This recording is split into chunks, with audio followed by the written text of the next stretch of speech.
საღამოშვიდობის პირდაპირ ეთერშია ქრონიკა საათზე ახლა ამბობს ნანაჯავახელი ჯავახიშვილი გამოსცემთ. საღამოშვიდობის გამოშვებაში დღეს ნახავთ.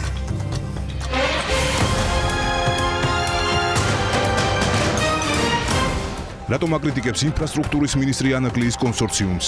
არ არის მოზიდული დაფინანსება და აქედან გამომდინარე ზოგადად ეს ვადებიც სამწუხაროდ ნაკლებად რეალურია. ეს არის ჯგუფი, ის ქართული მენეჯმენტი, რომელსაც არასოდეს არ განუხორციელებია პორტის მშენებლობა. არსებობს თუ არ არსებობს უკვე სხვა ინვესტორი, არ არსებობს არავითარი ინვესტორი. როგორია მაიაც კიტიშვილის პასუხები ანაკლიის პორტთან დაკავშირებით არსებულ კითხვებზე? თეატრულკიანი პარლამენტში დღე მეორე. მე ვიფიქრე რომ გუშინდელი მარცხის შემდეგ ღამე მაინც იმეცადინებდით. ეხლა თქვენ უნამუსოთ და ყოვლად უსვინდისოთ თავს იქნებთ სამთავრობო ლოჟიდან. ცოტა მაღალ კლასზე გადადით, შემდეგ კლასში გადადით. დამთავრდა ეგ მარტივი პოლიტიკა. რატომ გაუცრუა იმედები ოპოზიციამ იუსტიციის მინისტრს? გიგი უგულავას მიერ შალვა შავგულიძისთვის გაჭრილი ტორტი და სადღეგრძელო. ძალიან სწორი საქმე დავიწყეთ, ძალიან სწორი ნაბიჯი გადავიდეთ. რატომ არ უქმნით უხერხულობას პოლიტიკურ მტრებს წინა საარჩევნო ერთობა? იენს სტოლტენბერგის საქართველოს ნატოს თანამშრომლობასა და დაგეგმილ წვრთნაზე. ეს აუცილებლად დაეხმარება საქართველოს ამ ორგანიზაციაში გაწევრიანების გზაზე, რადგან ეს დაეხმარება საქართველოს შეიარაღებულ ძალებს ნატოს სტანდარტების დაკმაყოფილებაში. ნატოს გენერალური მდივნის ექსკლუზიური ინტერვიუ საქართველოში ვიზიტამდე რამდენიმე დღით ადრე. ნოვრუზ ბაირამი სიცოცხლის დაწყების დღესასწაული. დილოცავთ ახალი სიცოცხლის შემობრძანებას ჩვენს ცხოვრებაში, ჩვენს ოჯახებში.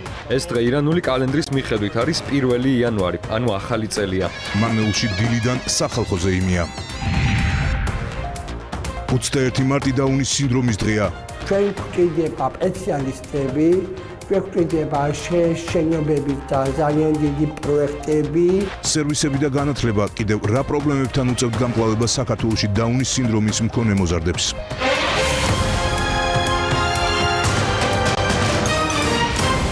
ინფრასტრუქტურის მინისტრი მაიაც კიტიშვილი უკვე რამდენიმე საათია პარლამენტის სესიაზე დეპუტატების კითხვებს პასუხობს. მთავარი თემა ანაკლიის ღრმაწყლოვანი პორტია. მინისტრმა დეტალურად აღწერა ყველა შეუსრულებელი ვალდებულება, რომელიც ანაკლიის განვითარების კონსორციუმის პასუხისმგებლობა იყო. ისაუბრა იმაზეც, რამდენჯერ და რა მიზეზით ითხოვა კონსორციუმმა ხელშეკრულების დადგენილი ვადების გადაწევა.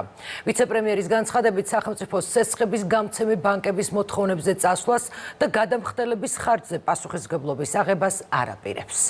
ანაკლიის პორტის მშენებლობა საფრთხე არ ემუქრება, ეს იყო მინისტრის მთავარი გზავნილი საპარლამენტო ტრიბუნიდან. მას კითხვა 36-მა დეპუტატმა დაუსვა. ეს ხდომა ჯერ არ დასრულებულა. ნინო არღლიანია ბოლო ინფორმაციით პარლამენტიდან პირდაპირ ეთერში.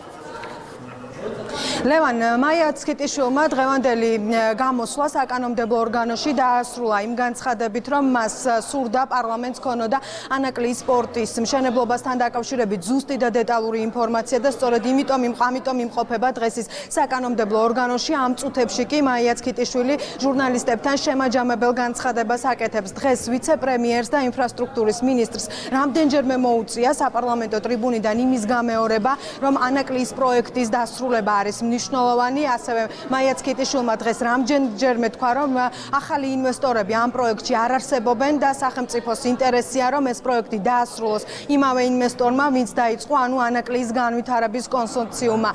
დაახლოებით 6 საათის განმავლობაში მაიაც კიტიშვილი ჯერ მოხსენებით წარსდგა დეპუტატების წინაშე, შემდეგ კი უკვე 36 კანონმდებლის კითხვას უპასუხა.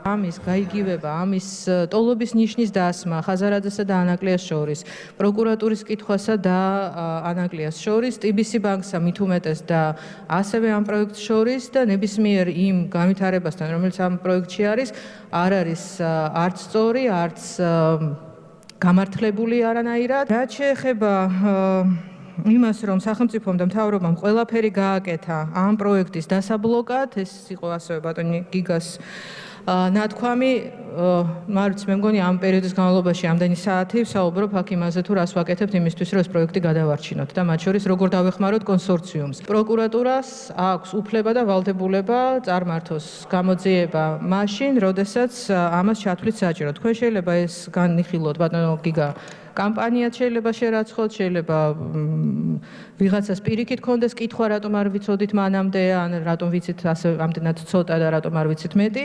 ეს არის თქვენი ინტერპრეტაცია. არ მახსენდება არც ერთ პროექტში, რა თქმა უნდა, ასეთი გარანტიები სახელმწიფოს მხრიდან, რაც ყოველ შემთხვევაში ჩვენ ვართ ხელისუფლებაში, არც კომერციული რისკების გარანტია და არც სესხის უზრუნველყოფა ბუნებრივია და მით უმეტეს სესხის სრული უზრუნველყოფა. ჩვენ, რა თქმა უნდა, არ გვინდა კონკრეტულ კომერციულ სუბიექტს, კონკრეტულ ინვესტორს მივცეთ სახელმწიფო გარანტია მისი კომერციული რისკების უზრუნველყოფის მიზნით. და სწორედ ამიტომ ვართ ამ მოლაპარაკებაში, რომელიც ჩვენ მოლაპარაკება გულისხმობს ამ შემთხვევაში იმას, რომ ჩვენ ეს რისკები ჩვენ თავზე არ ავიღოთ, მაშინ როდესაც შეიძლება სხვა პირობებში წავყვეთ ბანკებს, ამ პირობებში შეიძლება არ წავყვეთ. როდესაც ჟღერდება ასეთი თუ ისეთი კომენტარები, განცხადებები, სპეკულაციები და ვერსიები, მას უნდა დაუპირისპიროთ სიმართლე და სწორედ ამ სიმართლის მოსატანად მოვედი დღეს თქვენთან, იმისთვის რომ თქვენთვის პირველ რიგში და რა თქმა უნდა საზოგადოებისთვის მომეყოლა ის ფაქტობრივი მდგომარეობა, რომელიც ამ პროექტთან დაკავშირებით გვაქვს. როგორ დაიწყო, როგორ გაგრძელდა და რა ეტაპზეა ანაკლიის სპორტის მშენებლობა, მიუხედავად იმისა, რომ ამ საკითხებზე მაიაც ქიტიშვილმა მთელი დღის განმავლობაში საკმაოდ ვრცლად ისაუბრა, ოპოზიცია ისევ საკუთარ აზრზე რჩება, ოპოზიციის წევრები ამბობენ, რომ ანაკლიის პროექტი ვერ განხორციელდება ანაკლიის განვითარების კონსორციუმის ხელმძღვანელობით და ისინი მამუკა ხაზარაძის წინააღმდეგ პოლიტიკურ ანგარიშწორებაზე საუბრობენ. დღის ბოლოს ოპონენტებს საკმაოდ ვრცლად უპასუხა უმრავლესობის ლიდერმა და დასვა რიტორიკული კითხვა, როდის დაინტერესდნენ ოპოზიციის წარმომადგენლები ბიზნესმენების ბედით, მაშინ როდესაც მათი ლიდერი ნაციონალურ მოძრაობას გულისხმობდა არჩილ თავაკვაძე დღეს ნანობს, რომ მამუკა ხაზარაძეს TBC ბანკი ვერ წაართვა. ის რაც შეგვიძლია ჩვენ მინისტრის დღევანდელი გამოსვლის შემდეგ დავასკვნათ, არის ის, რომ ანაკლიის პროექტი არის სერიოზული საფრთხის ქვეშ. და ეს საფრთხეები მოდის პირველ რიგში ხელისუფლების მხრიდან. დიდი ალბათობით შეიძლება ვთქვათ, ძალიან დიდი ალბათობით, 100%-იანი ალბათობით, რომ ანაკლიის პროექტი თავის ვადაში ვერ ჩაეტევა. ანაკლიის პროექტის ვადის გადაწევის, ასე ვთქვათ, სიდიდე აბსოლუტურად გაურკვეველია. აი მთლად ჩავზე თეთრი როგორ მივიღო, ძალიანაც რომ მინდოდეს. აი როგორ მივიღო ის რეალობა, რომ კამპანია დაუწყია ხაზარაძეს ან ოპოზიციას. ეხლა გავიხსენოთ, ჩამოვთვალო, დაწყებული იქნა რომ 4 უწყება ერთად შევიდა. გაგრძელებული იმითი რომ გამოძიების გარეშე კრიმინალა და ფულის გამთეთრებლად მონათლეს. ასევე გაგრძელებული იმით რომ ის იძახდა რომ მოდით ამას ნუ გაახმაურებთ მით უმეტეს შედეგებამდე, იმიტომ რომ ზიანს მოუტანს ანაკლიის პროექტს. და არათუ არ გაახმაურეს, პროკურატურა გამოვიდა და ტროლების ქარხანა შეიქმნა რომ ეს ნეგატივი წავიდეს, თუ არ შეიქმნა, გამოიძიეთ, დაგვიმტკიცეთ რომ არ შექმნილა, ხო? ეს ამ მთლიან სურათს როგორ არ დავარქვათ თავრობის მხრიდან თავდასხმა ხაზარაძეზე. გადაწყვეტილებების და მოვლენების მთელი ეს ჯაჭვი ადასტურებს მხოლოდ ერთადერთს, მეგობრებო, რომ სახელმწიფომ ყველაფერი გააკეთა დღემდე იმისათვის, რომ ანაკლიის პროექტი განხორციელებულიყო წარმატებით. ვინმეს ხო არა გაქვთ რამე ნაბიჯი ჩასამატებელი აი ამ 8 ნაბიჯში, რაც მე ჩამოგითვალეთ, რომელიც საპირისპიროზე მიუთითებს. თუ შეიძლება რომ ანიშნოთ ხელით. არ გაქვთ. ოპოზიციას მინდა დაუსვა ეს შეკითხვა. თქვენ ქალბატონებო და ბატონებო, თუ ეთანხმებით, რომ ტვირთების ბრუნვაზე გარანტია მოსახლეობამ და სახელმწიფომ თავისი ბიუჯეტიდან და ჯიბიდან უნდა გადაიხადოს. არ ეთანხმებით, აი ხედავთ, მე მომწონს, როდესაც ესეთი საღი, ჯანსაღი რეაქციები გაქვს. ელენე ხოშტარია მიკითხა, რას ემსახურება ეს დისკუსია ბოლოს გავგვაგებინეთო. ქალბატონო ელენე, ჩვენ გვეკითხებით მაგას? თქვენ არ მოითხოვეთ ამ საკითხის განხილვა პარლამენტში და დღეს როგორი წარმოდგენილები ხართ, აქ ყველანი გიყურებთ აგერ და საზოგადოებამ დაგთვალოთ. ბატონო რომან, მაინტერესებს თქვენ ბატონი ხაზარაძის დამცველი როდის მერე გახდით? თქვენ და თქვენი პარტია. იმიტომ 3 თვის წინ თქვენი პარტიის ლიდერმა განაცხადა, რომ ძალიან შევცვლით თავის დროზეო, დიდი შეცდომა დაუშვირო, ხაზარაძეს ბანკი არ წავართვიო. და სხვაგან სხვა შეგახსენებთ თქვენი პარტიიდან. აი, როდის მერე გახდით ბატონი ხაზარაძის და საერთოდ ბიზნესის დამცველები?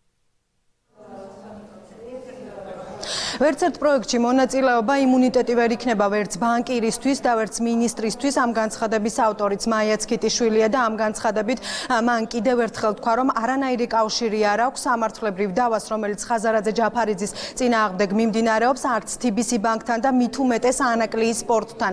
საკმაოდ ვრცლად ისაუბრა მაია ფანჯიკიძემ ამ საკითხთან დაკავშირებით დღეს საპარლამენტო ტრიბუნიდან და ასევე ვრცლად ისაუბრა იმ უმსხვილესი 4 ბანკის მოთხოვნაზე, იმ ბანკებისა, რომლებიც ანაკლიის სპორტში გარანტორად სახელმწიფოს ითხოვენ. ანაკლიის სპორტის მშენებლობის იდეას საფრთხე არ ემუქრება. სტრატეგიულ პროექტზე სასაუბროთ ვიცე-პრემიერმა პლენარულ სხდომაზე მისვლა თავად ითხოვა. საპარლამენტო ტრიბუნიდან მაია ცქიტიშვილი დაახლოებით 9 საათის განმავლობაში საუბრობდა მშენებლობის ტემპებზე, ანაკლიის განვითარების კონსორციუმის ვალდებულებებზე, პორტის დამფინანსებელი ბანკების მოთხოვნებსა და იმის შესახებ თუ რა გააკეთა მთავრობამ პირველი ღრმაწლოვანი პორტის პროექტისთვის. ვიცე-პრემიერი ირწმუნება, რომ სახელმწიფოს ანგარიშზე შეუსრულებელი ვალდებულებები არ არის. გვაქვს 1000 ჰექტარის მიწის გადაცემის ვალდებულება 2015 წლის 15 დეკემბრის მდგომარეობით გვაქვს გადაცემული 251 ჰექტარი სახმელეთო სამუშაოებისთვის და 225 ჰექტარი საზღვაო სამუშაოებისთვის და მათ შორის სახელმწიფომ 58.6 მილიონი ლარი დახარჯა იმისთვის, რომ გამოესყიდა და გადაეცა კონსორციუმისთვის 76 ჰექტარი მიწის ნაკვეთი.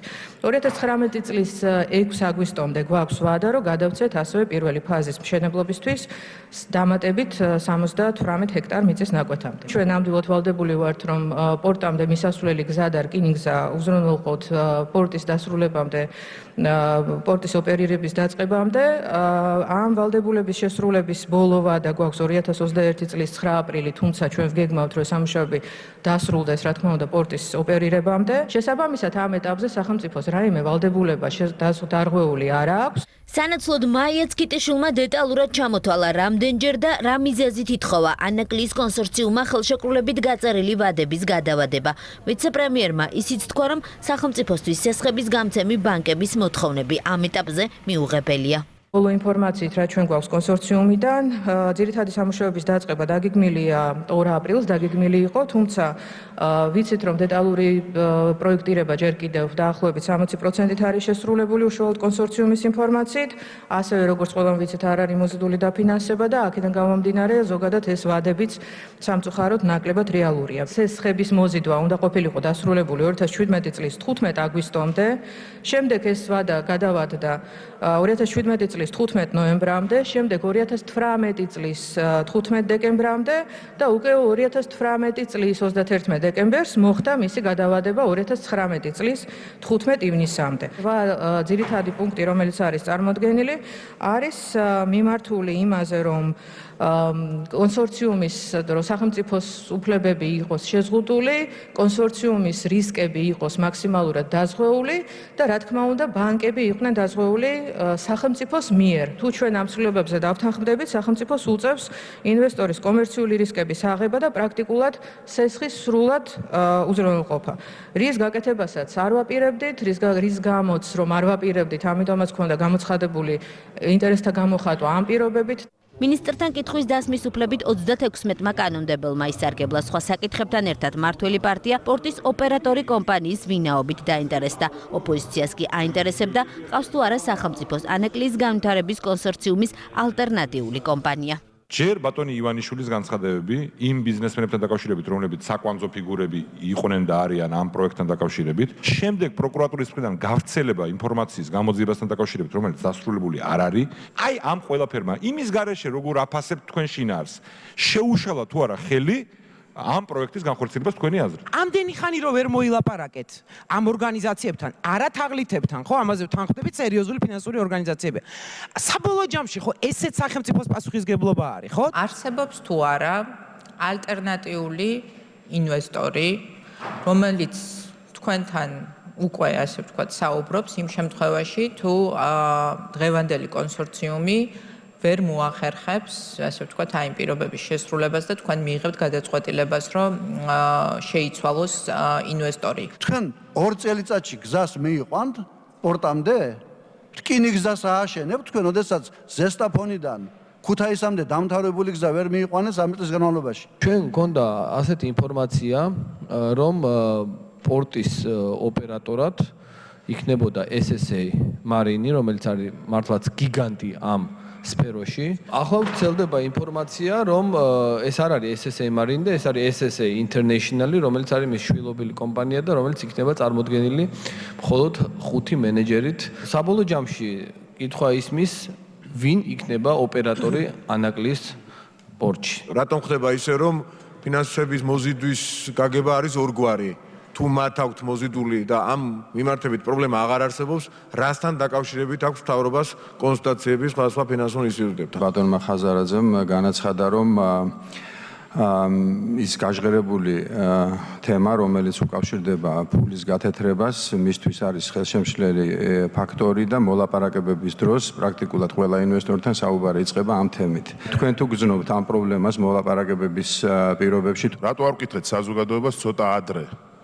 მზად ვართ კი ნებისმიერ ინვესტორის შემთხვევაში წავიდეთ იმ პირობებზე, რა პირობებსაც აყენებენ საფინანსო ინსტიტუტები. დეპუტატების შეკითხების შემდეგ საპარლამენტო ტრიბუნასთან დაბრუნებული ვიცე-პრემიერი ანაკლის კონსორციუმის დამფუძნებლების მიმართ გაცილებით კრიტიკული იყო, ვიდრე ეს საზოგადოება მისი მოხსენების დროს იხილა, თუმცა მაიეცკიტიშვილმა აქვე ისიც თქვა, რომ სახელმწიფოს ანაკლის სპორტთან დაკავშირებით ალტერნატიული ინვესტორი არ ჰყავს. ვიცე-პრემიერი იმის გამოც წუხს, რომ პროექტში აქტიურად აღარ ჩანს კონტი ჯგუფი, ანაკლის კონსორციუმის თანადამფუძნებელი. ხდება გაიგივება საერთოდ ამ პროექტის და კონსორციუმის უშუალოდ მამუკა ხაზარაძესთან.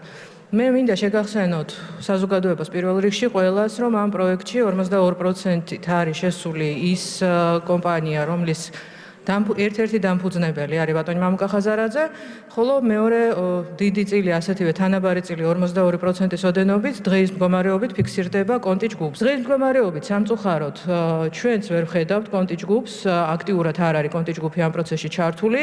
დღეს ნამდვილად ანაკლის განვითარების კონსორციუმი ჩვენთანაც არის წარმოდგენილი მხოლოდ მისი მენეჯმენტის, ქართული მენეჯმენტის მიერ. თუმცა ჩვენ ვერ ვხედავთ სწორედ იმ გამოცდილებას, იმ ფინანსურ მდგომარეობას, რომელმაც გაამარჯვებინა კონსორციუმს ამ პროცესში. ის რომ დღეს გამოუცდელი ადამიანები, ის ადამიანები, რომელსაც აქვს ძალიან კარგი განათლება, აქვთ უნარი პროექტების მართვის, მაგრამ ამასთან ერთად ეს არის ჯგუფი, ის ქართული მენეჯმენტი, რომელსაც არასოდეს არ განუხორციელებია პორტის მშენებლობა არც საქართველოში, არც მის ფარგლებს გარეთ. ოპერატორთან დაკავშირებით ბევრი სხვადასხვა ინფორმაცია გეთანხმებით ნამდვილად და სამწუხაროდ ეს არის სწორად ის ვითარება, როდესაც ის პიარი, ის კამპანია, რომელსაც ჩვენ ვხედავთ კონსორციუმის მხრიდან, სამწუხაროდ აცდენილია კონსორციუმისვე მიერ წარმოდგენილ დოკუმენტაციისგან. პრობლემა ის არის, რომ არა მხოლოდ ის არის, რომ სხვა კომპანია ამ პროცესში ჩართული, არა შვილობილი, იმიტომ რომ შვილობილიც რო ყოფილიყო, არაფერი პრობლემა არ იქნებოდა, მაგრამ მთავარი პრობლემა რომ არის განსხვავებული მოდელი პორტის ოპერატორის. იქნება თუ არა ანაკლის სპორტის პროექტი წარმატებული. ვიცე-პრემიერი დარწმუნებულია, რომ ხაზარაძე ჯაფარიძის სამართლებრივი საქმე აქ გადამწყვეტი ფაქტორი არ არის. ნებისმიერი ის კითხვა, რომელიც დღეს პროკურატურის ფინანსური მონიტორინგის სამსახურს თუ ნებისმიერ სხვა პირს შეიძლება გაუჩნდეს მამუკა ხაზარაძესთან, კონკრეტულად ამ ბატრი ჯაფარიძესთან დაკავშირებით, არ არის ხელშემშლელი და არ არის მიზეზი, რატომაც ანაკლის განვითარების კონსორციუმი შეიძლება იყოს წარმატებული თუ წარუმატებელი ამ პროექტში. ვინაიდან ეს არ არის დადებითი ფაქტორი, ეს არ არის დადებითი ფაქტორი, ეს შეიძლება იყოს უარყოფითი, ერთ-ერთი უარყოფითი ფაქტორი, მაგრამ ეს არ არის მთავარი ფაქტორი, ეს არ არის განსაზღვრელი ფაქტორი ამ პროექტის წარმატების ან წარუმატებლობის, ვინაიდან ამ პროექტს უკვე აქვს თავისი ისტორია. ნამდვილად ვადასტურებ იმასაც, რომ არც ერთ პროექტში მონაწილეობა არ შეიძლება იყოს იმუნიტეტი რაიმე სახის კითხვებისაგან. მინისტრის სტრატეგიული პროექტის თემაზე ბევრი უსაფუძვლო პოლიტიკური სპეკულაციის გამოწუხს და საპარლამენტო ტრიბუნიდან ამბობს, რომ მთავრობის მიზანია საქართველოში პირველი ღრმაწლოვანი პორტი სწორედ ანაკლის განვითარების კონსორციუმმა აშენოს. ვართ დაინტერესებული არა მარტო იმით, რომ ეს პროექტი განხორციელდეს, არამედ ვართ დაინტერესებული იმით, რომ უშუალოდ ეს კონკრეტული ინვესტორი აღმოჩნდეს წარმატებული ამ პროექტში. რამდენიმე დღიანი პაუზის შემდეგ ანაკლის პორტთან დაკავშირებით განცხადება დღეს ასევე გააკეთა TBC ბანკის დამფუძნებელმა მამუკა ხაზარაძემ, რომელმაც თქვა, რომ აპრილის დასაწყისში შედგება შეხვედრა კონსორციუმის წარმომადგენლებს, მთავრობასა და ასევე 4 უმსხვილესი ბანკის წარმომადგენელს შორის და მას იმედი აქვს, რომ შეთანხმება შედგება. მამუკა ხაზარაძე ამბობს, რომ გარანტიებს არა ისინი, არამედ 4 უმსხვილესი ბანკი ითხოვს. რაც შეეხება სადავო წერილს, ხაზარაძემ დღეს ამ საკითხთან სპორტთან დაკავშირებითაც ისაუბრა და განაცხადა, რომ გიორგი გახარიასა და მას შორის შუამავალი ბადრი ჯაფარიძე არ ყოფილა და ეს ინფორმაცია, რომელიც გავრცელდა, სიმართლეს არ შეესაბამება. სადავო წერილთან დაკავშირებით არა, თუმცა ანაკლიის სპორტთან დაკავშირებით მამუკა ხაზარაძის განცხადება სულ რამდენიმე წუთის წინ უპასუხა მაიაც ქიტიშვილმა. ფინანსებაზე სრული პაკეტი შეკრულია, როგორც ჩვენ ეს განვაცხადეთ, მაგრამ აქ არის ერთი საკითხი, რომელიც ეხება ჩვენი კრედიტორების 4 მსოფლიოს წამყვანი ბანკის მოთხოვნას 8 პუნქტთან დაკავშირებით, რომელთა შესახებ სახელმწიფო უკვე საქმის ყურშია ჩაყენებული. ჩვენ არაფერს არ ვითხოვთ, მინდა ხაზი გაუსვა, კონსორციუმის მოთხოვნა ეს არ არის. ჩვენ ჩვენი ინვესტირება 70 მილიონი დოლარის უკვე განვახორციელეთ და ჩვენი ჩასადები, ანუ ინვესტორების, ჩემი ამერიკელი პარტნიორების, ჩვენი ჯგუფის, ესე თქვა და იმ აქციონერების, რომელმაც ეს კონსორციუმი დააფუძნა, მათ მხრიდან თანხა მობილიზებულია, ლაპარაკი არის 400 მილიონ დოლარზე იმ ბანკების მხრიდან, რომელიც არის ოპიკი, ევრობანკი, ADB და AIIB, ეს არის 4 ყველაზე დიდი დონორი ჩვენი ქვეყნის, მათ აქვს თავისი მოთხოვნა და სწორედ ამ მოთხოვნების განხილვა არის. ძალიან ბევრი რამ არის დამოკიდებული იმაზე, თუ როგორ მოილაპარაკებს სახელმწიფო ჩვენ დამფინანსებელ ბანკებთან. იცით, რომ ჩვენ სამშენებლო ხას უსმევს, სამშენებლო პროცესი არ გაგვიჩერებია არც ერთი წამით, არც ერთი დღით და საათით სამშენებლო პროცესი პროექტის არ გადადებულა, გადაიდო ფინანსური ესე თქვა დახურვის საკითხი, რომელიც კიდევ ვიმეორებ დამოკიდებულია აი 8 პუნქტის შეთანხმებასთან. თქვენსა და გიორგი გახარიას შორის იყო თუ არა ბადრი ჯაფარიძე შუამავალი? ბადრი ჯაფარიძე და მე იცით რომ ვართ არა მარტო პარტნიორები, არამედ ერთი ოჯახის წევრები და შესაბამისად შუამავლობაზე არ შეიძლება ლაპარაკი იყოს რამე თუ ჩვენ ვართ ერთი მხარე. არსებობს მეორე მხარე, სიმართლე, რომელიც მე მოვიტანე პარლამენტში, ის ინფორმაცია და ის მოთხოვნები, რომელიც არის კონსორციუმის და ბანკების მიერ წარმოდგენილი და ის საკითხები, რომელიც საჭიროებს გადაწყვეტას იმისთვის, რომ ეს პროექტი წარმატებით განხორციელდეს. კომერციული გარანტიები და მთლიანად ცესხის უზრუნველყოფის გარანტიები არ უნდა იყოს მთავრობის პასუხისგებლობა, ეს არ იყო მთავრობის ინტერესი, არ იყო ჩვენი განზრახვა, როდესაც ჩვენ ინტერესთა გამოხატვას ვაცხადებდით, ეს უნდა ყოფილიყო ინვესტორის სრული პასუხისგებლობა და სრული რისკი. აუცილებლად უნდა აღნიშნო, რომ ჯერ ასევე რომ გამოვიწყოთ ყველა სახის სპეკულაცია, ჩვენ ვმუშაობთ დღეს და ვაგრძელებთ მუშაობას როგორც კონსორციუმთან, ასევე ბანკებთან, იმისთვის რომ მივაღწიოთ კომპრომისულ გადაწყვეტილებას, თუ ეს იქნება შესაძლებელი, რათა ეს პროექტი განხორციელდეს წარმატებით უშუალოდ ამ კონსორციუმის მიერ. საკანონმდებლო ორგანოში მაიაც ქიტიშვილის 6 საათიანი მოსმენა უკვე დასრულებულია, ინფრასტრუქტურის მინისტრმა საკანონმდებლო ორგანო უკვე დატოვა. მადლობთ ნინო, პარლამენტიდან პირდაპირ ეთერში ნინო არღულიანი საუბრობდა. მინისტრი, რომლის პარლამენტში დაბარების სურვილი ოპოზიციას სავარაუდოდ აღარასოდეს გაუჩნდება. თეატრულოკიანის მინისტრის საათის სესიაზე დღესაც გაგრძელდა, ოპოზიციამ მოაწყო ყველაფერი. იყო კრიტიკა, ბრალდებები და ისტერიკაც კი საპარლამენტო ტრიბუნიდან, მაგრამ თეატრულოკიანის წყობიდან გამოყვანა პოლიტიკურმა ოპონენტებმა ამითაც ვერ შეძლეს. იუსტიციის მინისტრს ოპოზიციის სისუსტემ იმედები გაუცროა. მე ვიფიქრე, რომ გუშინდელი მარცხის შემდეგ ღამე მაინც იმეცადინებდით, მაგრამ როგორც ჩანს იმეცადინეთ, ან ვერ იმეცადინეთ, ან თუ იმეცადინეთ წარუმატებლად, იმიტომ რომ როგორც გუშინ, ისე დღეს თქვენი გამოსვლები იყო ბატონებო, ქალბატონებო ძალიან სუსტი. როგორც თავად თქვა, ოპოზიცია მოლოდინი ვერ გაუმართლა. დღეს თეატრულოკიანი ოპონენტების მისამართით გაცილებით მკაცრი იყო და თითოეულს პერსონალურად უპასუხა. იუსტიციის სამინისტრო თქვენს დროს ბატონო ოთარ ასოცირდებოდა და შიშთან, ტერორთან. ოთოკახიძეს იუსტიციის მინისტრმა წარსული გაუხსენა, როდესაც ის ზურაბადეშვილის მოადგილე იყო. ამას კი თავად ოპოზიციონერის ის განცხადება უძღოდა წინ, როცა კახიძემ წულუკიანი ზურაბადეიშვილის ჩრდილქვეშ მუშაობაში დაადანაშაულა. თქვენ, ასე ვთქვათ, ძალიან წარმატებული წინამორბედის ჩრდილში აღმოჩნდით. ამ ჩრდილს, რა თქმა უნდა, გრძნობთ, თქვენ გამოსვლაშიც იგრძნობა ეს რა შეიძლება ამას დავარქვათ, შეიძლება იყოს ეს შური, შეიძლება იყოს ეს ბოღმა, პოლიტიკური სიძულვილი. შეიძლება მე ვგრძნობდე კაცის ჩრდილს, რომელმაც 2 ოქტომბერს დილით მოцоცხა ქვეყნიდან, რომელიც ტერორით იყო დაკავებული, რომელმაც იუსტიციის სამინისტროს დაუკარგა ფუნქცია. ეს ფუნქცია მე დაუბრუნე იუსტიციის სამინისტროს, რომელიც ბიზნესს კი არ ატერორებს, კანონებს წერს. არანაკლებ კრიტიკული იყო იუსტიციის მინისტრი ადამ არშანიას მისამართით. პატრიოტთა ალიანსის წევრის ემოციურ გამოსვლას ჯერ ირაკლი კობახიძის, შემდეგ კი თავად თეა წულუკიანის შეფასება მოჰყვა. მართლა გონიათ, რომ პარლამენტის თავმჯდომარის სავარძელი დაიმსახურეთ და გეკუთვნით? თქვენ თურმე რა გითქვიათ გუშინ ამ ხმაურში? ღმერთმა დაგიფარო თქვენ ქართულ ოცნებას, ეგრეთ წოდებულ პოლიტიკურ ორგანიზაციას, რომ გაგიჟდეს საქართველოს პატრიოტთა ალიანსი, შეუერთდეს ნაციონალურ მოძრაობას აქ და მერე თქვენ რა გეშველებათ თქვენს აცოდავებო. თქვენი გუშინდელი თელი დღის აქ ნარცისობა ვიხილეთ ჩვენ. განსაკუთრებული მადლობა ქალბატონ ნადას პათეტიკური საინტერესო გამოსვლისთვის. რაც შეეხება ტერიტორიულ მთლიანობას, ისეთი განცხადებები, როგორც თქვენ გააკეთეთ პრეზიდენტის გამოსვლის შემდეგ, ნამდვილად არ უწყობს ხელს ტერიტორიული მთლიანობის აღდგენას.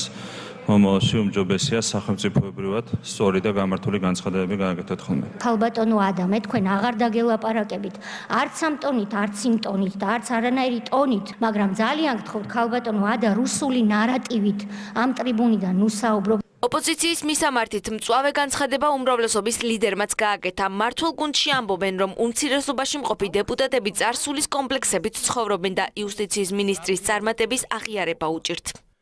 70 გადაწყვეტილებიდან, რომელიც მიიღო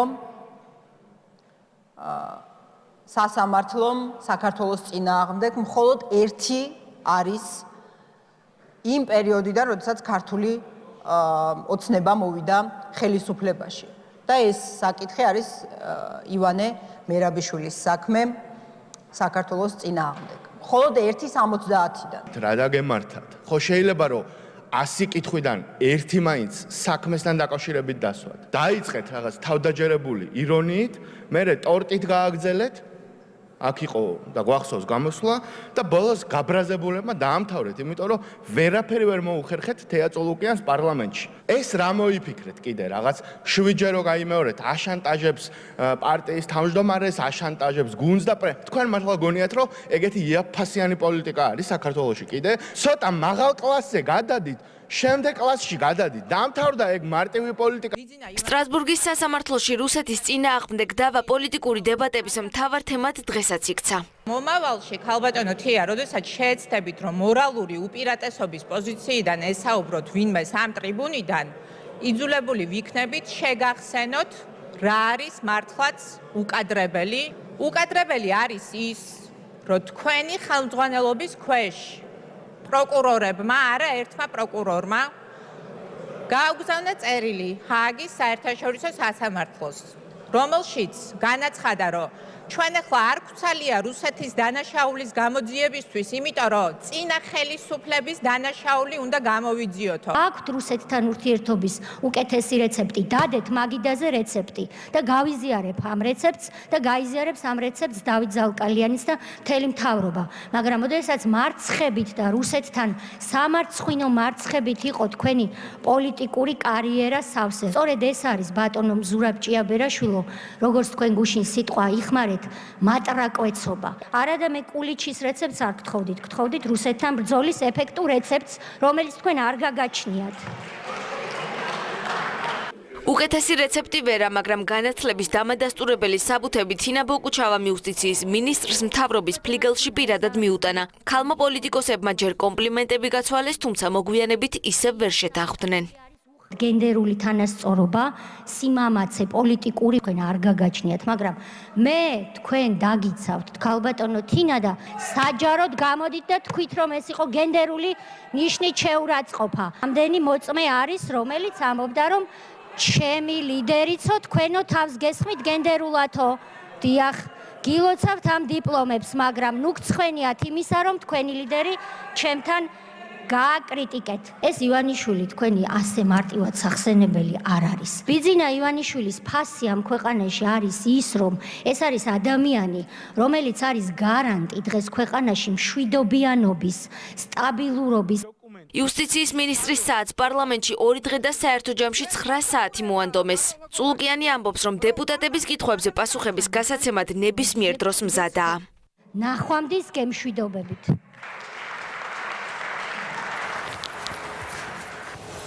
ხვალ პარლამენტში პრემიერს ელოდებიან ფორმატი, რომლითაც მამუკა ბახტაძე უმაღლეს საკანონმდებლო ორგანოში ისარგებლებს, ახალია და პრემიერი პირველია, ვინც ინტერპელაციის წესით დასმულ კითხვას პლენარულ სხდომაზე უპასუხებს. ეს კი გულისხმობს იმას, რომ ადრესაც დეპუტატები 10 დღით ადრე უგზავნიან შეკითხვას, სხდომაზე კი სხვა თემაზე კითხვების დასმის უფლება კანონმდებლებს აღარ აქვთ. რა არის ის საკითხი, რომელიც ნაციონალურ მოძრაობას აინტერესებს და რომელზე სასაუბროდაც მამუკა ბახტაძე ხვალ პარლამენტში მივა? ნათია სონგულაშვილისგან შევიტყობთ ახლა პირდაპირ ეთერში. ნაციონალური მოძრაობის კითხვა ეხება კრიმინოგენულ ვითარებას და სწორედ ამ თემაზე იქნება საუბარი ხვალინდელ სესიაზე. საკანონმდებლო ორგანოში პრემიერ-მინისტრს ელოდებიან 12 საათზე. თუ მაქსიმალურ ვადებს ავიღებთ, ინტერპელაციის ფორმატში განხილვა შესაძლოა გაგრძელდეს დაახლოებით 3 საათი, თუმცა რეგლამენტი იძლევა შესაძლებლობას, რომ ბიუროს გადაწყვეტილებით ინტერპელაციის პროცესი ვადებში შემცირდეს.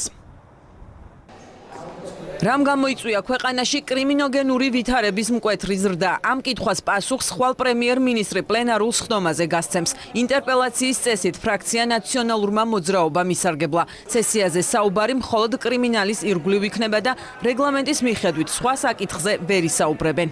რა იწვევს კრიმინალისტს, როგორ აპირებენ ამ ძიმე მდგომარეობიდან გამოსვლას, აგერ ყოველდღე იძარცვება ბანკები, ამომწურავი ინფორმაცია უნდა მოგვაწოდოს თავრობა, ვინაიდან ინტერპელაციის მთავარი ახასიათებელი იმაშია, რომ არ იყოს გაბნეული საკითხები.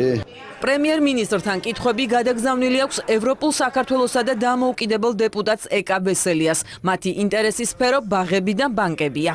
ჩვენ ხედავთ ინვესტიციების კლებას და ამ მდგომარეობას საბანკო რეგულაციები კიდევ უფრო მეტად ამძიმებს, როდესაც პრემიერი აღიარებს, რომ შეიძლება გადაიდგას ამ საბანკო რეგულაციების შერბილების თვალსაზრისით ნაბიჯი, იმიტომ რომ ეკონომიკა მთლიანად მოკვდება. პრიორიტეტი არის განათლების თემა და განათლების პირველი საფეხური არის სკოლამდელი განათლება. ეს არის ჩემი მთავარი კითხვა, ავტორიზაციის პროცესი რატო ვერ ხდება და რატო ვერ ვახერხებთ უფრო სწრაფად ამ ნორმატიული კანონმდებლობის შექმნას, რამაც ეს პროცესი უნდა დააჩქაროს. გაირკვა, რომ ეკა ბესელიამ არა ინტერპელაციის წესით, არამედ სადეპუტატო კითხვით ისარგებლა და ის კანონის მიხედვით მხოლოდ წერილობით მიიღებს პასუხს. ზურაბ ჭიაბერაშვილი კი პასუხს მაისში მოისმენს. როგორც ჩანს, ევროპულ საქართველოს კითხვების გაგზავნა დააგვიანდა. პროცედურის მიხედვით ინტერპელაციის წესით შეკითხვის ადრესატი იმ კითხვას უპასუხებს, რომელიც მას გადაეცა რეგლამენტით გათვალისწინებულ ინტერპელაციის თარიღამდე არა უგვიანეს 10 დღისა. თუ მადგონიათ, რომ ყველა კითხვაზე უნდა გასცეს პასუხი პრემიერმა, რადგან გადაგზავნილი აქვს, მათ ურჩევდი, რომ ჩაიხედონ რეგლამენტში. თუ პრემიერთან ან რომელიმე მინისტრთან ინტერპელაციის წესით დასმულია კითხვა, რომელიც იმ ადრიან ვადაში ვერ ჩაეტია, ის იმას ნიშნავს, რომ ამ შემთხვევაში მაისში მოუწევთ მათ მოსვლა და იმ კონკრეტულ კითხვაზე პასუხის გაცემა, რომელიც ინტერპელაციის წესით დაისვა. ინტერპელაცია საკანონმდებლო ცხოვრებაში სიახლეა. პროცედურის მიხედვით თავდაპირველად შეკითხვის ავტორი 10 წუთი საუბრობს იმ თემის ირგვლივ, რომელიც მას გადაგზავნილი აქვს კონკრეტულ ადრესატთან, ხოლო შემდეგ ადრესატს შეუძლია კითხვას 20 წუთის განმავლობაში უპასუხოს. რეგლამენტით გათვალისწინებულია პოლიტიკური დებატები, რის შემდეგაც დასკვნითი გამოსვლისთვის 20 წუთია გამოყოფილი. ახალი რეგლამენტი სწორედ ამას ისახავდა მიზნად, რომ რაც შეიძლება გაძლიერებულიყო პარლამენტის როლი, როგორც აღმასრულებელი ხელისუფლებაზე მაკონტროლებლის როლი. ერთ-ერთი მექანიზმი ამის არის სწორედ ინტერპელაცია, როდესაც პარლამენტის წევრთა კონკრეტულ ჯგუფს შეუძლია მთავრობის წარმომადგენელი მოიწვიოს პარლამენტში, რათა ამა თუ იმ საკითხზე იყოს საუბარი. ანუ ამ თვალსაზრისითაც ხდება, რა თქმა უნდა, პარლამენტის როლის გაძლიერება. პრემიერ-მინისტრმა წერილობითი პასუხი უნდა წარმოადგინოს და ასევე პლენარულ სხდომაზე უნდა გასცეს ამ კითხვას პასუხი, რაც მოყვება შემდეგ პოლიტიკური დისკუსია. ინტერპელაციები გააგზავნა ოპოზიციამ, თუმცა რა თქმა უნდა, საკითხთან დაკავშირებით საპარლამენტო უმრავლესობა სესიაზე იქნება ძალიან აქტიურად ჩართული. პრემიერ-მინისტრი პირველია, ვინც ინტერპელაციის წესით დასმულ კითხვას პლენარულ სხდომაზე უპასუხებს. პრემიერი საკანონმდებლო ორგანოში ივნისშიც უკვე ყოველწლიური მოხსენებით მივა, რომელიც სამთავრობო პროგრამის შესრულების მიმდინარეობას ეხება. ესეც სიახლეა, ამ დრომდე მთავრობის მეთაური ანგარიშს მხოლოდ წერილობითი ფორმით აგზავნიდა. პრემიერ-მინისტრთან ერთად საკანონმდებლო ორგანოში მივა შინაგან საქმეთა მინისტრი გიორგი გახარია. ხვალვე ინტერპელაციის წესით უკვე ევროპული საქართველოს კითხვებს უპასუხებს განათლების მინისტრი. კითხვები ძირითადად ეხება გამოცდების გაუქმებას და პედაგოგების ხელფასებს. ხვალ მთელი დღე მოусმენენ სწორედ პრემიერს და განათლების მინისტრს. მადლობ ნათია, ეს ნათია სონგულაშვილი იყო. განვაგრძობთ გამოშვებას. გიგი უგულოვამ დღეს ტორტის სანდრო გირგვლიანის ოჯახის ადვოკატს გაუჭრა და მისი სადღეგრძელოც დალია. კონსულტაციების შედეგად გადაწყდა, რომ თავისუფალი დემოკრატებისა და ყოფილი ნაციონალების ერთობლივი კანდიდატი მთაწმინდაზე სწორედ შალვა შავგულიძე იქნება. კითხვაზე უქმნის თუ არა უხერხულობას ორივე მხარეს ის ფაქტი, რომ შავგულიძე სანდრო გირგვლიანის ოჯახის ადვოკატი იყო, მათი პასუხია არა. გიგა ბოკერიამ კი ამ საზარელ მკვლელობას დღეს ნაციონალური მოძრაობის ხელისუფლების მხოლოდ ჩავარდნა უწოდა. აი ესეთი სტუმარ მოყარე ხალხი ვართ ჩვენ. ტორტის გაჭრა, თამადობა სუფრაზეც და ახალ პოლიტიკურ ბლოკშიც გიგი უგულავას ერგო. ევროპული საქართველოს ახალსათა ოფისში კი პირველი სადღეგრძელო მთაწმინდის მაჟორიტარობის კანდიდატის შალვა შავგულიძის დაილია. ევროპული საქართველოს და თავისუფალი დემოკრატების პოლიტიკურ სუფრას ახლა სანდრო გირგვლიანის ადვოკატი აერთიანებთ. ეს შალვას წარმატება მთაწმინდაზე გადაუჭარბება შეიძლება ითქვას, რომ ქვეყნის წარმატება იქნება. ეს ნამდვილად დარწმუნებული ვარ, რომ ძალიან სწორი საქმე დავიწყეთ, ძალიან სწორი ნაბიჯი გადავდგეთ, ისე რომ გავიმარჯვოთ ყველას ერთად ჩვენი ქვეყნის მომავალს. რამდენად თავსებადია სანდრო გირგვლიანის ადვოკატის და ნაციონალური მოძრაობის ლიდერების ღირებულებები, ეს მანამდე პარტიების წევრებმა საგანგებო ბრიფინგზე განმარტეს. ეს ფაქტორი, როგორც აღმოჩნდა, მხარეებს უხერხულობას არ უქმნის. დღეს ბრიფინგი პოლიტიკური სიმბოლოებით დატვირთული იყო. სანდრო გირგვლიანის საქმეზე ის მოსამართლეები, რომელთაც დააშალეს, იმათ აბარებს სასამართლო ხელისუფლებას დღეს ქართული ოცნება. ხოლო ევროპული საქართველოში წარმოდგენილი ნაციონალური მოძრაობის ყოფილი წევრები აღიარებენ, რომ მაშინ ცუდი იყო, რომ მათ მიერ იმართებოდა სასამართლო ხელისუფლება და დღესაც ცუდია, რომ უკვე ქართული ოცნების მიერ იმართება იგივე მოსამართლეები და სასამართლო ხელისუფლება. ისე რომ ღირებულებითი სწორედ თანხვედრაა და ჩვენ ამითი და პირადად მე ოდნავ არ უხევ ჩემ ღირებულებებს. პოლიტიკურ უხერხულობას ხვდის ის ჩავარდნები, რომელიც გქონდა, როცა ხელისუფლებაში ვიყავით. კერძოდ მაგალითად გირგვლიანის ტრაგედია. და არა ის, რომ ეს ადამიანი, ვინც სამართლიანად გვაკრიტიკებდა, დღეს არის ჩვენთან ერთად. პირიქით, მე მithქვავს აქამდეც, ეს და არა მარტო ეს შემთხვევა იყო იმ გუნდის, რომელიც ნაწილიც მე გახდეთ, ანუ ვინმესკენ კი არ ვიშვერ ხელს, საკუთარ თავზე გულისხმობ, ყველაზე მძიმე ჩავარდნა.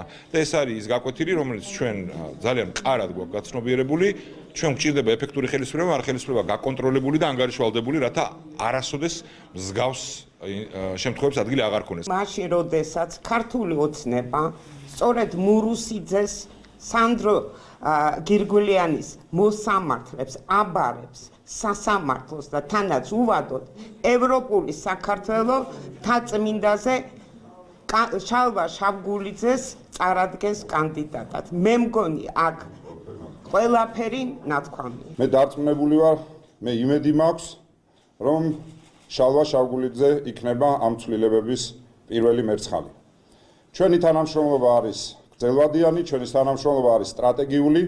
პარალელურ რეჟიმში კონსულტაციებს ევროპული საქართველოს წევრები ნაციონალური მოძრაობის წარმომადგენლებთან მართავენ. პოლიტიკური შეთანხმება ეგრეთ წოდებული ოლქების გაყოფის შესახებ ამ ეტაპზე ისევ ძალაშია. უკვე გადაწყვეტილია, რომ მთაწმინდის ოლქში ნაციონალურ მოძრაობას კანდიდატი არ ეყოლება. საპასუხოდ არც ევროპული საქართველო წარადგენს საკუთარ კანდიდატს ზუგდიდში, სადაც ნაციონალური მოძრაობის წევრები სანდრა რულოვსის კანდიდატურის დაყენებას გეკმავენ. თუმცა ამ ეტაპზე ისევ სადაოა ზესტაფონის და ხულოს ოლქები. ჩვენ მივესალმებით მათ აი ამ ასე ვთქვათ ერთჯერად ამ შემთხვევაში გაერთიანებას ამ არჩევნებთან დაკავშირებით. კარგი ტენდენცია ზოგადად ეს საპარლამენტო უკაცრავად საპრეზიდენტო არჩევნებშიც გამოვლინდა, როდესაც ერთიან კანდიდატს აქვს გაცილებით დიდი შანსი, რომ დაამარცხოს ხელისუფლების წარმომადგენელი და კარგია რომ შეთანხმდნენ. ევროპული საქართველოს და თავისუფალი დემოკრატების ერთობა პოლიტიკურ სიმულაციად მიაჩნიათ მმართველ გუნდში. ქართულ ოცნებას მთაწმინდის ოლქში ამ დრომდე კანდიდატი არ შეურჩევია. გავრცელებული ცნობით, კონსულტაციები ლადო კახაძესთან და ბიზნესმენ არჩილ გეგენავასთან მიმდინარეობს, თუმცა კონკრეტულ გვარებს ქართულ ოცნებაში არ ადასტურებენ. მე ძალიან გამიკვირდა, რომ არ დაგიმალოთ, რომ ნაციონალური მოძრაობის ერთ-ერთი შტოს წარმომადგენლებთან ერთად ბატონმა შალვამ მიიღო ასეთ პოლიტიკური გადაწყვეტილება, რაც არ უნდა გაერთიანებები მოხდეს ჩვენს მიერ დასახელებულ კანდიდატს, რომელიც ალბათ რამდენიმე დღეში უკვე წარდგება საზოგადოების წინაშე, კონკურენტი ამ შემთხვევაში მაინც არ ეყოლება. შავლა, შავგულიძის ამომრჩეველი და ნაციონალური მოძრაობის ამომრჩეველი ერთმანეთს არ ემთხვევა. ამაში ვარ დარწმუნებული, ამიტომ როგორ დათვალეს და რა პრინციპით თვითონ მე ეს არ ვიცი. აი არც პრაგმატულად არ ჯდება, მე მგონი პოლიტიკურ გათვლებში. ბარნოვის 40 ახლა თავისუფალი დემოკრატების ახალი მისამართია. ევროპული საქართველოს სათა ოფისში მათ კონსულტაციები 19 მაისამდე ყოველდღიურ რეჟიმში ექნებათ. თუმცა არ არის გამორიცხული არჩევნების შემდეგ შამპანურის ნაცვლად შავგულიძეს ცივი წყალი შესთავაზონ. ტელეკომპანია იმედის ექსკლუზიური ინტერვიუ ნატოს გენერალურ მდივანთან და გზავნილები ჩრდილოატლანტიკური ალიანსიდან. იენს სტოლტენბერგი საქართველოში ვიზიტამდე რამდენიმე დღით ადრე ბრიუსელში ქრონიკის კორესპონდენტს ქეთევან ქარდავას ესაუბრა. სტოლტენბერგმა რუსეთს საერთაშორისო ნორმებისა და პრინციპების დაცვისკენ კიდევ ერთხელ მოუწოდა და შეახსენა, რომ ოკუპაციას საერთაშორისო საზოგადოება არ შეეგუება. ქეთევან ქარდავა საუბრობს ბრიუსელიდან. ნატოს გენერალურ მდივანთან იენს სტოლტენბერგთან საუბარი დავიწყეთ წვრთნებით, რაც არის მთავარი მიზეზი მისი ვიზიტის ამჯერად საქართველოში. იენს სტოლტენბერგი თბილისში მოემგზავრება ნატოს სამხედრო კომიტეტთან ერთად, საკმაოდ დიდი და წარმომადგენლობითი დელეგაცია ჩამოვა ჩვენს დედაქალაქში. ქრონიკასთან ექსკლუზიურ ინტერვიუში იენს სტოლტენბერგი აცხადებს, რომ ორგანიზაცია განაგრძობს საქართველოს დახმარებასა და მხარდაჭერას, რათა ასპირანტი ქვეყანა და კრიტიკული მნიშვნელობის მქონე პარტნიორი გახდეს ამ ორგანიზაციის წევრი მომავალში. გენერალური მდივანი აცხადებს, რომ აუცილებელია გაიზარდოს საქართველოს თავდაცვის უნარიანობა და ამაში საქართველოს ნატო აუცილებლად დაეხმარება, ასევე თავსებადობის ამაღლებაში ნატოს შეიარაღებულ ძალებთან. ქართულ სამხედროებს, როგორც იენს სტოლტენბერგი აცხადებს, არაერთხელ მიუღიათ მადლობა იმ საქმიანობისთვის, რომლებსაც ისინი ეწევიან ნატოს მისიებსა და ოპერაციებში. ამას ამბობს დღეს გენერალური მდივანი დღეს და მადლობას უხდის ქართულ ხალხს და იგივეს გაიმეორებს კვირის ბოლოს უკვე საქართველოს დედაქალაქში. მე მოუთმენლად ველოდები საქართველოში დაგეგმილ ვიზიტს და შეხვედრებს. გვაქვს ძალიან კარგი მიზეზი და ეს არის ნატოს საქართველოს ერთობლივი წვრთნები 2019. ამ ღონისძიების მიზანია ჩვენი სამხედრო ძალების წვრთნა იმისათვის, რომ უკეთ შევძლოთ ერთად მუშაობა, დავალებების და ამოცანების შესრულება, თავსებადობის ამაღლება. ერთობლივი წვრთნები ძალიან მნიშვნელოვანია და სასარგებლო საქართველოს შეიარაღებული ძალებისთვის, მაგრამ ასევე ძალიან მნიშვნელოვანია ნატოს წევრი ქვეყნებისთვის. ეს არის საუკეთესო მაგალითი ჩვენი მეგობრობის და თანამშრომლობის დემონსტრირებისთვის. ეს არის ნათელი დასტური იმის, რომ ნატო და საქართველო ერთად მუშაობენ. ეს თანამშრომლობა ჩვენთვის ღირებულია და ეს კავშირი არის მტკიცე. მინდა ასევე განსაკუთრებით აღვნიშნო, რომ ეს წვრთნები იმართება ნატოს საქართველოს ერთობლივი წვრთნისა და შეფასების ცენტრში. ეს არის პლატფორმა სამხედრო თანამშრომლობის გასაძლიერებლად. ეს აუცილებლად დაეხმარება საქართველოს ამ ორგანიზაციაში გაწევრიანების გზაზე, რადგან ეს დაეხმარება საქართველოს შეიარაღებულ ძალებს ნატოს სტანდარტების დაკმაყოფილებაში. ჩვენ მხარს უჭერთ და ვაღიარებთ საქართველოს მიერ გატარებულ რეფორმებს. იმ რეფორმებს და გეგმებს, რომლებიც მიმართულია თავდაცვისა და უსაფრთხოების ინსტიტუტების მოდერნიზებისაკენ და შეიარაღებული ძალების კიდევ უფრო მეტად გასაძლიერებლად. უფრო მეტიც, ჩვენ ვართ მოხიბლული და შთაბეჭდილების ქვეშ იმ პროგრესით, რომელსაც თქვენ მიაღწიეთ და ამ შედეგს ყველა ხედავს. ამ წვრთნებით ჩვენ დაგეხმარებით შემდგომი პროგრესის მიღწევაში.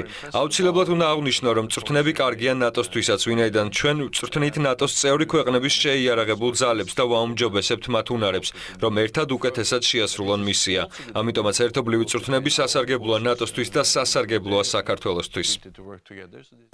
ჩვენ მოსკოვიდან არაერთი განცხადება მოვისმინეთ ამ წვრთნებთან დაკავშირებით და მუქარა კრემლიდან ამ თემასთან დაკავშირებით დაუსვი კითხვა იენს სტოლტენბერგს. გენერალური მდივანი აცხადებს, რომ ნატოში საქართველოს გაწევრიანებაზე გადაწყვეტილებას მიიღებს საქართველო და ნატოს წევრი ქვეყნები და ირიბ ვეტოს ვერც ერთი არაწევრი სახელმწიფო ვერ გამოიყენებს. ეს არის თავდაცვითი წვრთნები და არ არის მიმართული არავის წინააღმდეგ. უფრო მნიშვნელოვანი კი არის ის, რომ ყველა ქვეყანას და რა თქმა უნდა მათ შორის საქართველოს აქვს სუვერენული უფლება, რომ გაწვრთნას შეიარაღებული ძალები და უფრო მეტიც გაწვრთნას მეგობრებთან და პარტნიორებთან ერთად.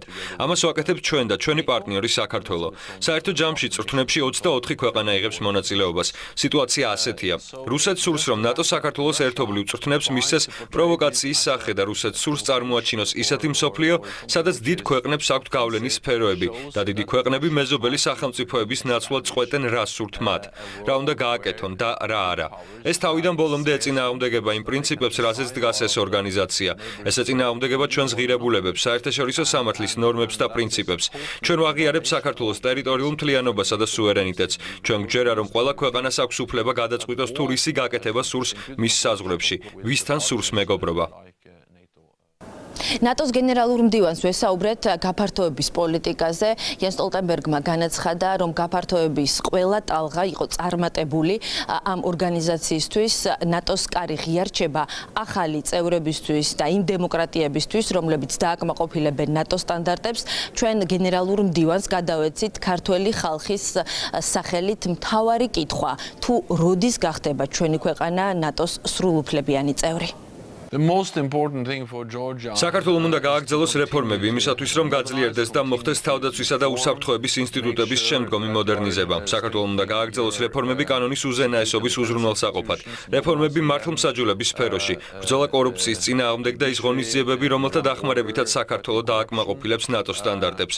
მინდა განვაცხადო, რომ ეს არის სწორედ ის, რასაც საქართველო აკეთებს. ჩვენ გეხმარებით, რომ გააკეთოთ უფრო მეტი. რა თქმა უნდა, იმისათვის, რომ ქვეყანა გახდეს ნატოს წევრი, აუცილებელია კონსენსუსი ნატოში. ჩვენ გადაწყვეტილებას ახალი წევრის მიღების შესახებ ვიღებთ კონსენსუსის საფუძველზე. ორგანიზაციის ყველა წევრი შეთანხმდა ნატოს სამიტზე გასული წლის ივლისში, რომ ჩვენ ვართ ერთგული 2008 წელს მიღებული გადაწყვეტილების. 2008 წელს ბუქარესტში ნატოს წევრმა სახელმწიფოებმა თქვეს, რომ საქართველო გახდება ნატოს წევრი. ჩვენ უნდა ვაღიაროთ ის, რასაც ნატო საქართველოში უკვე აკეთებს. ნატო არის წარმოდგენილი საქართველოში. ჩვენ გვაქვს ნატო საქართველოს კომისია, უმაღლესი დონის პოლიტიკური დიალოგი, წლიური ეროვნული პროგრამა, ერთობლივი წვრთნისა და შეფასების ცენტრი. მუშაობთ ერთად წარმატებით და ბევრ სფეროში. ჩვენ უნდა მოვახდინოთ კონცენტრაცია არსებით ნაწილზე ნატოს მხრიდან პოლიტიკურ და პრაქტიკულ დახმარებაზე და ჩვენ ვართ მადლიერი იმ დახმარებით, რა დახმარებასაც საქართველო ნატოს უწევს და ესეც ძალიან მნიშვნელოვანია საქართველოს ნატოში გაწევრიანების გზაზე. ნატოს გენერალური მდივანი მოუწოდებს რუსეთს, რომ პატივისცეს მოსკოვმა აღებულ ვალდებულებებს, საერთაშორისო ნორმებს, პრინციპებს და იმ შეთანხმებას, რომელსაც ხელი 2008 წლის აგვისტოში მოაწერა. ოკუპაციაზე საუბარს, იმ მძიმე ვითარებაზე, რომელიც შექმნილია სამხრეთ ოსეთსა და აფხაზეთში, იან სტოლტენბერგი აპირებს უკვე თბილისში. გენერალური მდივანი და ნატოს სამხედრო კომიტეტი თბილისში 24 მარტს ჩამოვა. როგორ აღნიშნეს ნოვრუზ ბაირამი ეთნიკურად აზერბაიჯანულმა საქართველოს მოქალაქეებმა, ნახეთ რამდენიმე წუთში რეკლამის შემდეგ.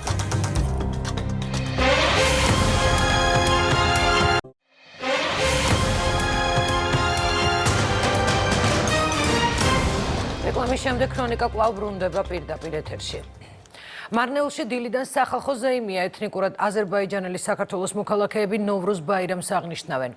მათ დღეს პრემიერ-მინისტრი ესტუმრა და დღესასწაული მიულოცა, მთავრობის მეთაურის საზეიმო ღონისძიებებს დაესწრო და ადგილობრივ მოსახლეობას სიტყვითაც მიმართა.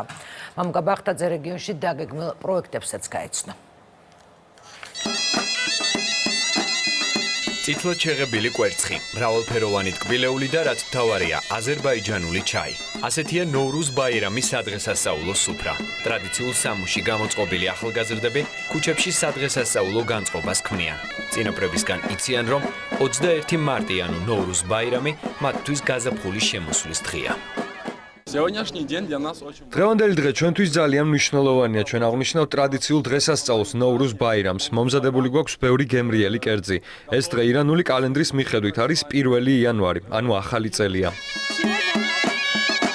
გაზაფხულს აშუღები ქუჩაში უმღერიან. ბავშვები კი სტუმრებს ახალი წლის დადგომას ულოცავენ.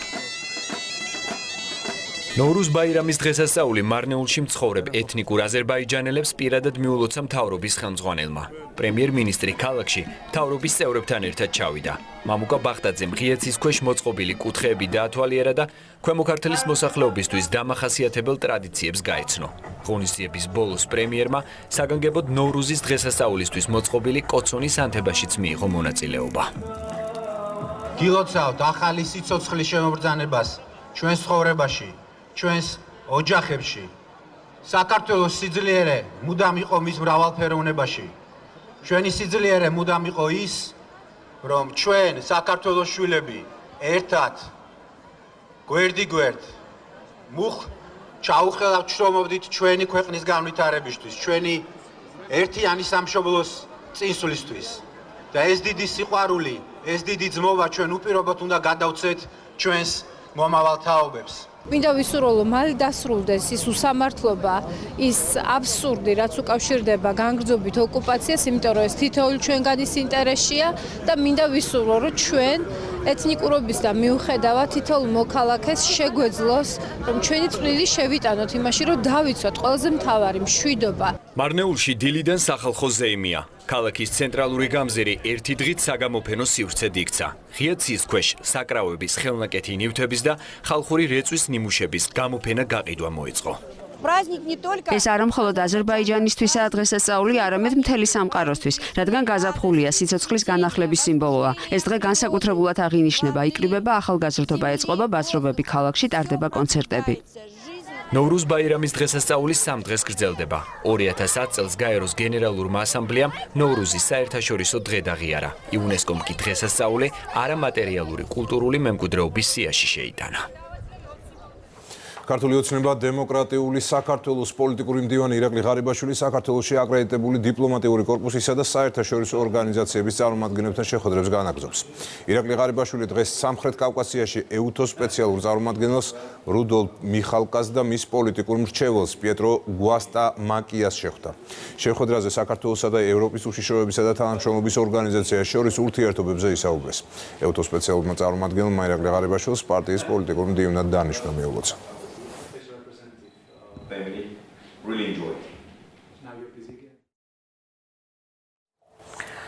ბავშვების მიმართ ბოლო ორ თვეში ჩადენილი დანაშაულის 1200 შემთხვევიდან 12% სექსუალური ხასიათისაა.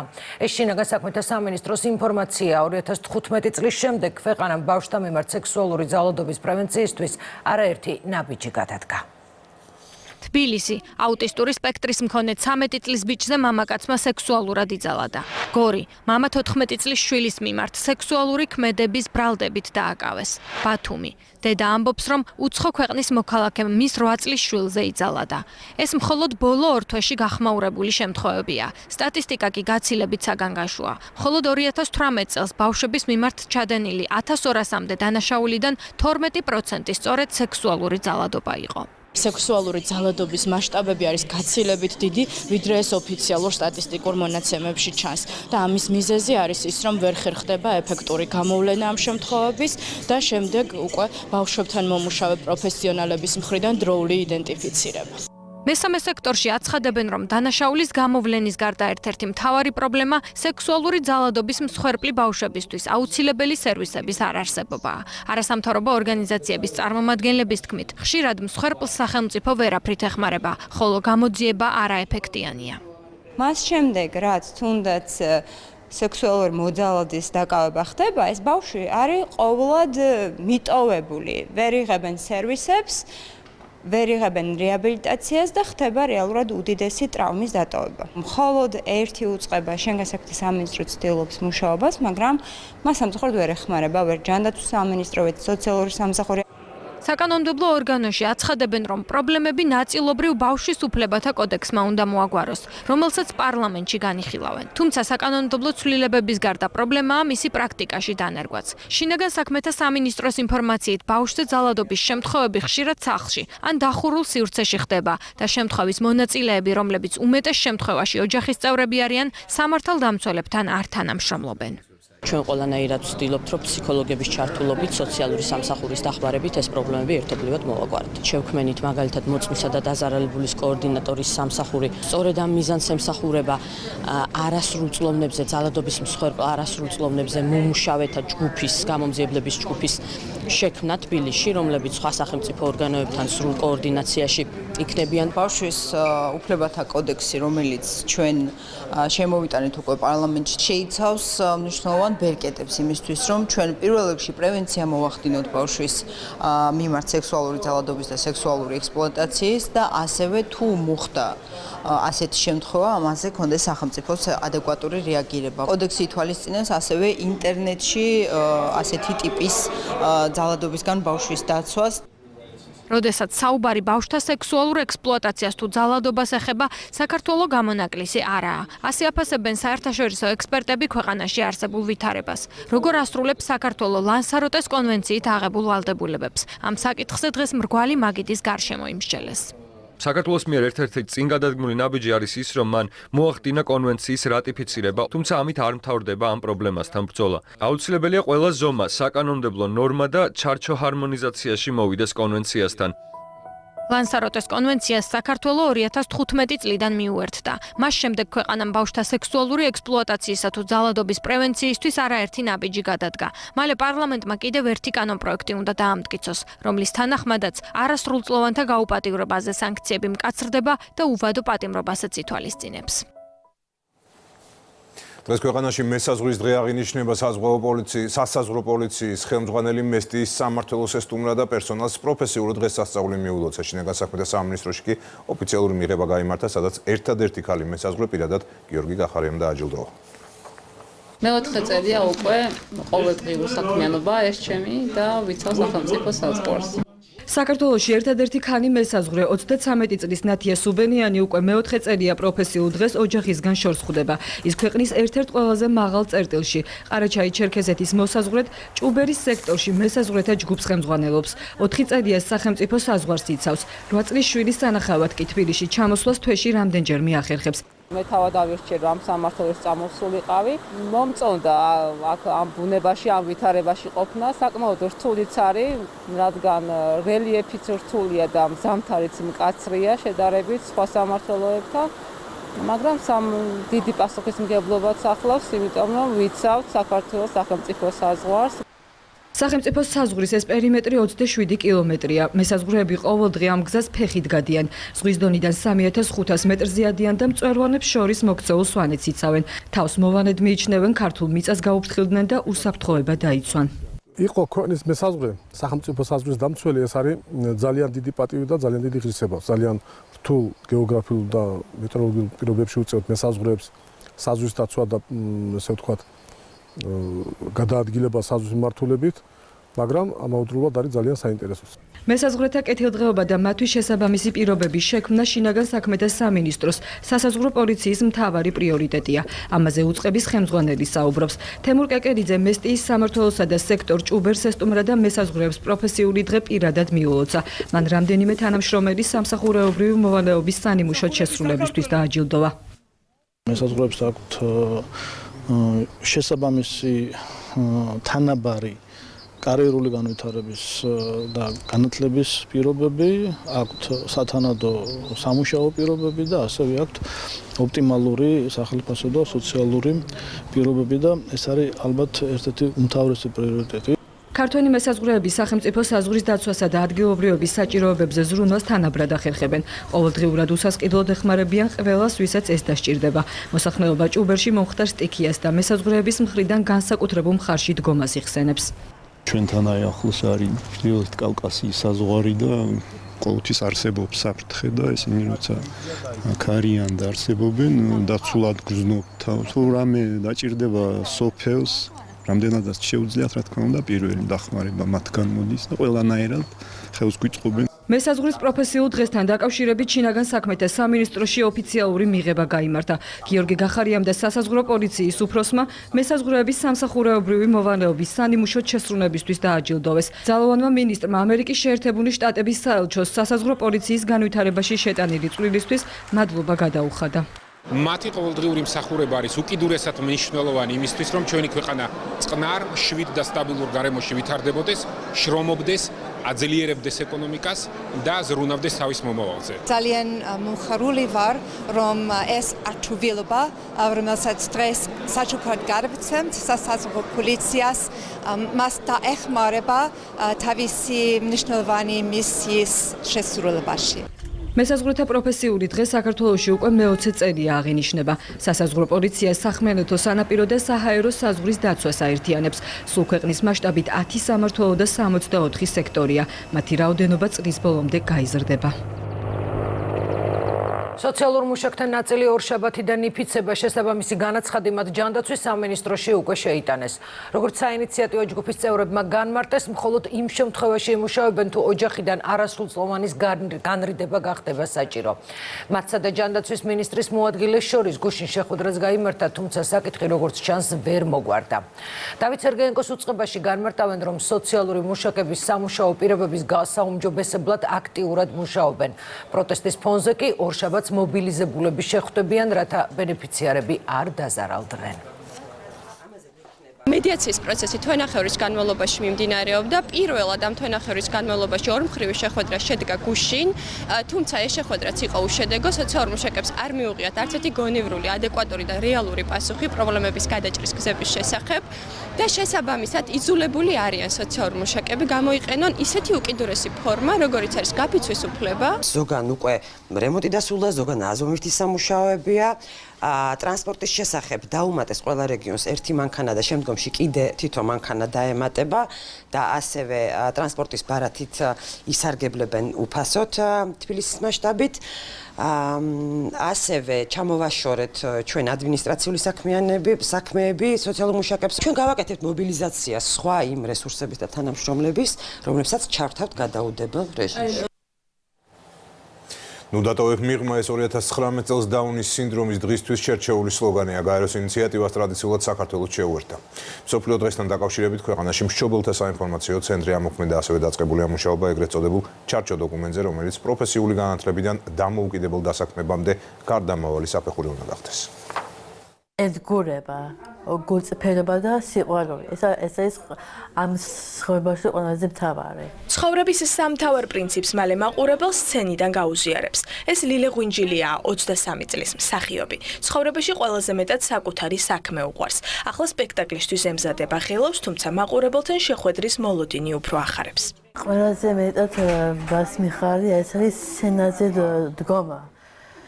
ჩემთვის წარმატების განვილი გზა და ძალიან მიხარია. ლილესთან ერთად სპექტაკლში გიორგი გვასალიაც მონაწილეობს. კოსმონავტის როლში სამოგზაუროდ ემზადება. სურს, რომ 8 აპრილს რუსთაველის თეატრში მათი ნამუშევარი რაც შეიძლება ბევრმა ადამიანმა ნახოს.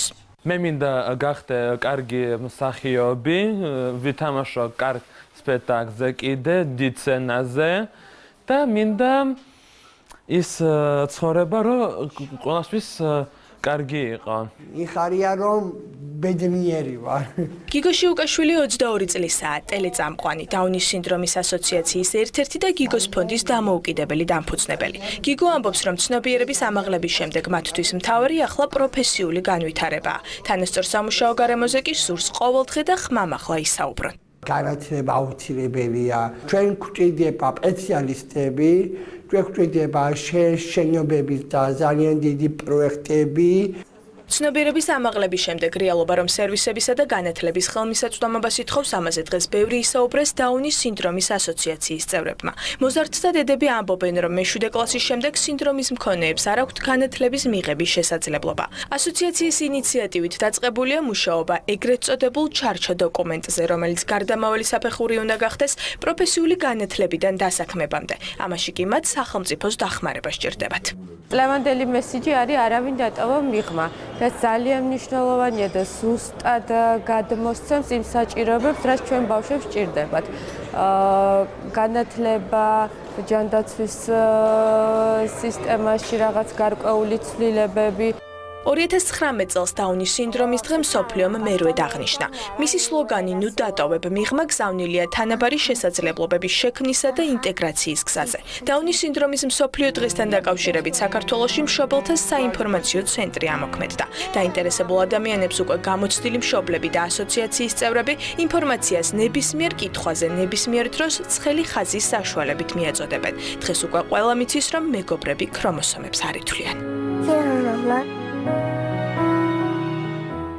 ბოლოს შეგახსენებთ, რომ დღის ყველა სიახლევრცლად შეგიძლიათ ნახოთ იმედი ნიუზ-ჯიზე ქრონიკა დასრულდა რამდენიმე წუთში სპორტი და ამინდის პროგნოზი ჩვენ ხვალამდე გემშვიდობებით ნახვამდის.